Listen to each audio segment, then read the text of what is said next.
महाशिवरात्रि का पर्व शनिवार को मनाया जाएगा। इस दिन शिव मंदिरों में भक्त कावड़ के पवित्र जल से भगवान भोलेनाथ का अभिषेक करेंगे। भक्त त्रिपोलिया महादेव, एकलिंग महादेव और अन्य मंदिरों में कावड़ चढ़ाएंगे। पंडित यज्ञदत्त शर्मा के अनुसार श्रद्धालुओं द्वारा शनि प्रदोष का व्रत भी किया जाएगा। उन्होंने बताया कि समुद्र मंथन के समय भगवान शिव ने विषपान किया था। उस वक्त सभी देवी देवताओं ने भगवान शिव पर जल अर्पित किया, जिससे विष का प्रभाव कम हो जाए। ऐसा माना जाता है कि वह दिन मास शिवरात्रि का था। इसके बाद श्रावण मास की शिवरात्रि को भगवान शंकर के अभिषेक की परंपरा आरंभ हो गई। श्रावण मास कृष्ण पक्ष में मनाई जाने वाली महाशिवरात्रि कल 15 जुलाई शनिवार को बड़ी श्रद्धा के साथ मनाई जाएगी।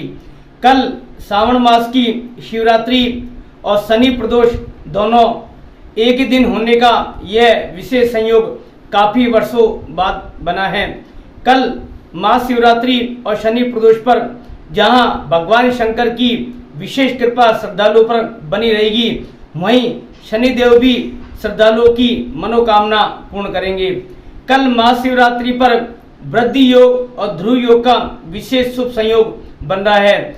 इन संयोगों में भगवान शंकर की आराधना और इसी के साथ भगवान शंकर की पूजा अर्चना करने से और कांवड़ द्वारा कांवड़ का जल भगवान शिव को अर्पित करने से, कांवड़ के जल से भगवान शिव का अभिषेक रुद्राभिषेक करने से भगवान शंकर शीघ्र ही प्रसन्न होकर के श्रद्धालुओं की मनोकामना पूर्ण करते हैं। वैसे तो महाशिवरात्रि पर पूरे दिन ही कांवड़ का जल चढ़ाना सुख समृद्धिदायक माना गया है, परंतु शुभ मुहूर्त और चौकड़िया के अनुसार यदि शिवालयों में भगवान शंकर को कांवड़ का जल शुभ मुहूर्त में अर्पित किया जाता है तो भगवान शंकर शीघ्र प्रसन्न होते हैं और श्रद्धालुओं की मनोकामना पूर्ण करते हैं।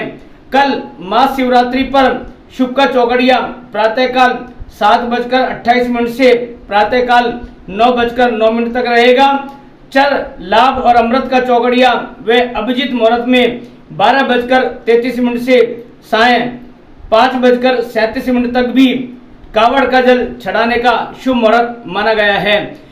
कल वृद्धि योग और ध्रुव योग में भगवान शंकर की आराधना करना विशेष शुभदायक माना गया है। पौराणिक कथा के अनुसार जब भगवान शंकर ने विषपान किया तो शंकर भगवान असहज हो गए और परेशान हो गए, तो सभी देवी देवताओं ने भगवान शंकर को जल का अभिषेक किया ताकि विष का प्रभाव शीघ्र ही समाप्त हो जाए और जल अर्पित करने से विष का प्रभाव दुष्प्रभावी हो गया। तभी से ही हर मास श्रावण मास की शिवरात्रि को भगवान शंकर का सभी श्रद्धालुओं द्वारा बड़ी श्रद्धा के साथ अभिषेक किया जाने लगा। तब से ही कांवड़ चढ़ाने का और कांवड़ के जल का अभिषेक संसार में प्रसिद्ध हुआ। उधर पंडित राजेंद्र शर्मा ने बताया कि यदि कोई व्यक्ति हरिद्वार से कांवड़ नहीं ला पाए तो वह घर में रखे गंगा जल और बेलपत्र को भगवान शिव पर अर्पित करते हैं। उन्होंने जानकारी दी कि भगवान शिव के त्रिनेत्र हैं और बेलपत्र में भी 3 पत्ते होते हैं। श्रावण की शिवरात्रि है और प्रदोष भी है और शनिवार भी। ये एक बहुत बड़ा योग और संयोग का है, क्योंकि भगवान हनुमान जी का 11वां रुद्र है। भगवान हनुमान जी का शनिवार का वार है, प्रदोष भोलेनाथ का वह है और चतुर्थ शिवरात्रि शिव की 14 जिसको बोलते हैं। ये तीनों संयोग का कल एक श्रावण में बहुत बड़ा योग और पुण्यदायक है।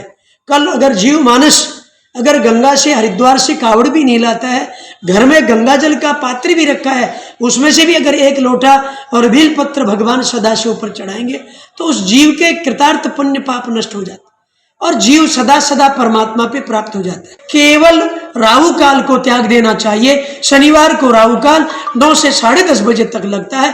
केवल इस समय में भगवान को कावड़ नहीं चढ़ा और शिवरात्रि का पूरा समय परिपूर्ण है। ठीक है, आप सबसे प्रार्थना है घर में भी बैठ करके शिव ऊपर जलधारा कराए, जल का 1 लोटा जल चढ़ाए, बेलपत्र चढ़ाए और अपनी मनोकामना पूरी करने के लिए ये शिवरात्रि का पर्व श्रद्धा और भक्ति के साथ मनाया जाए।